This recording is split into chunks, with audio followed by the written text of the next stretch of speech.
jätkame Robotexilt ja räägime juttu meestega Tartu Ülikoolist ja põhjuseks on 3D käsiskänner. Tervist! Tervist! Tere! Rääkige nüüd, mis asi see on?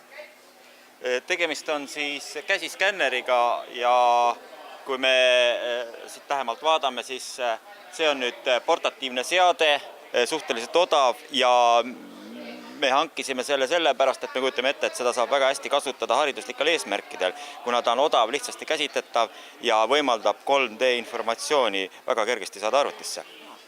Su pilt on siin suht selge. Natukene on küll puudu, aga väga huvitav asi. Ma ausalt öeldes varem ei olegi näinud sellist asja. Et kas see on nüüd maailmas ainulaadne? No päris ainulaadne ta ei ole, aga eelmine aasta, kui me teda hankisime, siis ta oli kindlasti parim, mida selle tehnoloogiaga võimalik saada oli. Et tavaliselt pakutakse lauaskännereid või mingid suuremad statsionaarseid lahendusi, aga antud juhul tegemist on hästi kerge ja käsis kasutava skänneriga, millega saab siis skaneerida piisava täpsusega väikseid detaile ja inimesi. Kus ta on praeguseks kasutust leidnud? No praegu me uurime, kuidas saab loodusteaduse ainetes ja matemaatikas kasutada. Et me nagu küsitleme õpetajate käest, kuidas võiks nende tundides nagu tõhusamaks õppida ja nagu huvi tekkida rohkem huvi, et lastele oleks nagu tahtmine õppida uut teadmised. Uue tehnoloogia õpetuseks. Kus temast nagu reaalses elus võiks kasu olla, masinaehituses ja meditsiinis? Jah, masinaehituses ja meditsiinis kasutatakse kindlasti stabiilsemaid ja suuremaid seadmeid. Selle väärtus ongi just see, et ta oma suhteliselt kiiresti toimiva lahendusena ja hinnaga on võimalik kasutada haridusasutustes. Sain aru.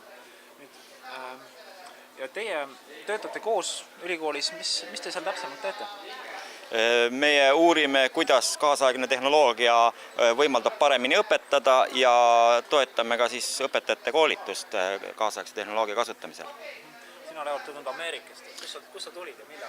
Ja ma tulin umbes 2 aastat tagasi Ameerikast. Olen väliseestlane ja siis tahtsin nagu töötada selle Tartu Ülikooli haridustehnoloogia keskuse töörühmas. Et tundis mulle väga nagu põnev nende inimestega ja siis praegu olen hea tunne siin Eestis olla ja nagu uurida need väga uud asjad, mis isegi Ameerikas ei ole nagu uurinud need nagu hariduskontekstis. Et ma tunnen, et meil on nagu esma roll siin Eestis nüüd teadusrühmas. Väga huvitav, et tulid Eesti teadust kõrgemale tasemele viima ja samas oled nagu rahul ka selle ajaga, mis sa oled siin Eestis olnud? Olen väga rahul ja mul on nagu pikem perspektiiv ka siin olla nüüd. Väga tore.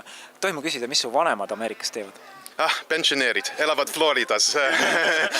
Jaa, selge. Selge. Siis sa vahest ikka käi neil külas? Ja, lähen nüüd jõuludeks külla. Olgu teil siis head jõulud. Aitäh. Leindus uudistele Leo Siimann.